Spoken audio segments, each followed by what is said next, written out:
స్థానిక ఎన్నికలపై తెలంగాణ ప్రభుత్వం ఫోకస్ పెట్టినట్లుగా తెలుస్తోంది. త్వరలో జరగబోయే కేబినెట్లో దానిపై నిర్ణయం తీసుకున్నట్టు తెలుస్తోంది. దీనికోసం ఇప్పటికే ప్రజల నుంచి ఫీడ్బ్యాక్ తీసుకుంటున్నట్లుగా సమాచారం. తెలంగాణలో దీనిపై ఇప్పటికే సర్వే కూడా ప్రభుత్వం చేపట్టిందని సమాచారం. మా కరెస్పాండెంట్ చందు పూర్తి సమాచారం అందిస్తారు. చందు, శ్రీదేవి, స్థానిక సంస్థల ఎన్నికలు నిర్వహించాలని కూడా ప్రభుత్వం కసరత్తు చేస్తోంది. ఆ దిశగా ఇప్పటికే ఎలక్షన్ కమిషన్ కూడా చెప్పింది. ఈ క్రమంలోనే దానికి సంబంధించిన ఏర్పాట్లు కూడా చేస్తున్నట్టుగా తెలుస్తోంది. ఈ క్రమంలోనే ఇప్పటికే ప్రభుత్వం రైతు భరోసా నిధులను కూడా విడుదల చేసింది. ఇప్పటికే 5 ఎకరాల లోపు రైతులకు రైతు బంధు వేసింది. ఇట్లా కంటిన్యూగా మొత్తం 10 ఎకరాల వరకు రైతు బంధు వేస్తామని కూడా వాళ్ళకు చర్చ అయితే జరుగుతా ఉంది. ఈ క్రమంలో రైతు భరోసా ఖచ్చితంగా తమను ఎన్నికల్లో గెలిపిస్తున్న విశ్వాసంతో ప్రభుత్వం ఉంది. ఈ క్రమంలోనే రైతు భరోసా వేసింది కాబట్టి ఇప్పుడు ఆ ప్రజల నుంచి కూడా రైతుల నుంచి ఫీడ్బ్యాక్ తీసుకునే పనిలో ప్రభుత్వం ఉంది. అసలు స్థానిక సంస్థల ఎన్నికలు నిర్వహిస్తే అసలు ఎలా కాంగ్రెస్ పార్టీకి ఎలా ఉంది,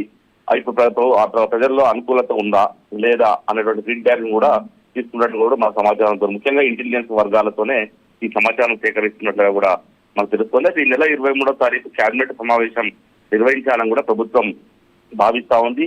ఈ క్రమంలోనే ఫీడ్బ్యాక్ రిపోర్టు తెప్పించుకొని కేబినెట్ లో చర్చించేది. ముఖ్యంగా ఇప్పుడు ఎన్నికలకు ఏ తేదీ ఖరారు చేయాలి, అసలు ప్రజల్లో రెస్పాన్స్ ఎలా ఉంది, ఒకవేళ ప్రజల్లో ఫీడ్బ్యాక్ సరిగా లేకపోతే మరికొంత కాలం వాయిదా వేయాలా అనే అంశాలపైన ప్రధానంగా కేబినెట్ సమావేశంలో చర్చించబోతున్నట్టు తెలుస్తుంది. మొదటగా జెడ్పీటీసీ అదేవిధంగా ఎంపీటీసీ ఎన్నికలు నిర్వహించాలని కూడా ప్రభుత్వం భావిస్తున్నట్టు తెలుస్తుంది. ఎందుకంటే ఆ పార్టీ వృత్తులపై ఎన్నికలు జరుగుతాయి కాబట్టి వాటిపైన ప్రధానంగా ఫోకస్ పెట్టినట్టు తెలుస్తుంది.